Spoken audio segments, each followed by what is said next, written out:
Hey guys, Linus here and welcome to another episode of Top Tweaks of the Week. This time around my tweaks are not gonna be in any specific order, so let's just jump straight into this. So to start off with, we have Earth Life Paper. This one's an add-on for the Life Papers tweak, which I did review a few days ago. And what it does is it basically puts this really awesome Earth wallpaper, and it rotates in 360 degrees. You can also see that it's morning in some countries, and in countries like Australia it's night. Well, it really isn't, but this is how the app was made. But you can play around with the settings and configure it to your likings. You can change the background into a solid color, but I just like to keep it stars. So I'm just going to show you real quick. Yep, so if I just go into configure real quick, as you can see, you can change the X, Y, and Z axis. Also the earth roll, earth pitch, camera roll, and all of that. You can actually play around with these, but if you actually stuff up something, you can also reset to defaults. So that was Earth Life Paper on number 5. So next up we have Livewire, and it's a simple tweak. It plays a cool animation when you slide to unlock your device. So as you can see, it's like an elevator opening up. We did have a tweak previously which actually did it for your notification center. When you pull it down, it actually played that animation. But this one runs really smooth on my device, and yeah, it should work perfectly fine on the iPhone 5, iPod Touch 5th generation, and I think it also works for all the iPads as well, so that's really cool. So it's basically just a really cool animation for your lock screen, so it only plays when you slide to unlock.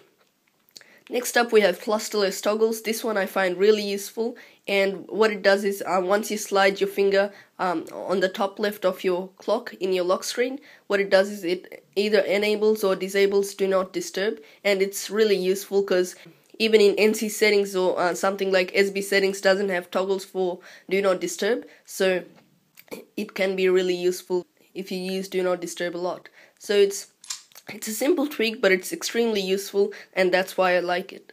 Next up we have Camera, and it's a notification center widget, and what it does is you can actually open up your front or rear camera just from your notification center, and I'm just gonna do so right now with my rear camera.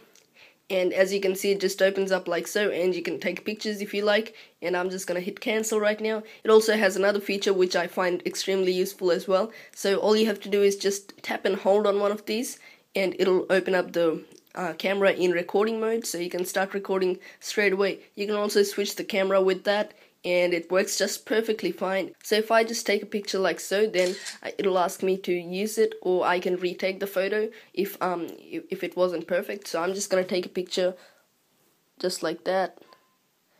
Yep, and I can just hit use, and it's gonna be saved into my camera roll.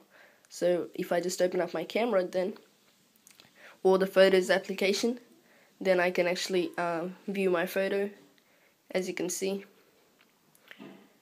it works perfectly fine. Obviously the camera on my iPod Touch 4th generation isn't the best, but if you have an iPhone 5 or something like that, then it's gonna come out perfectly fine. Last but not least we have Pinnacle, and this one's also a very simple tweak, just like a few others this week.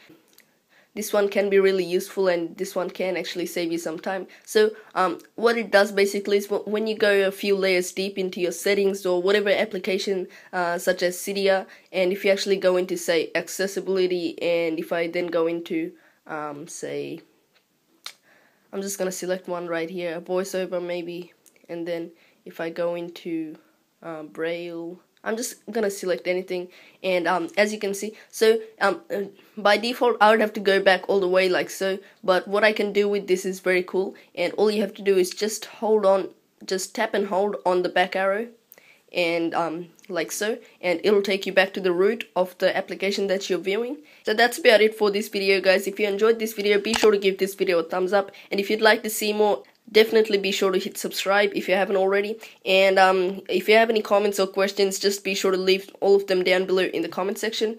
This has been Linus with iOS Jailbreak Zone, and I'll catch you guys in the next one. Peace.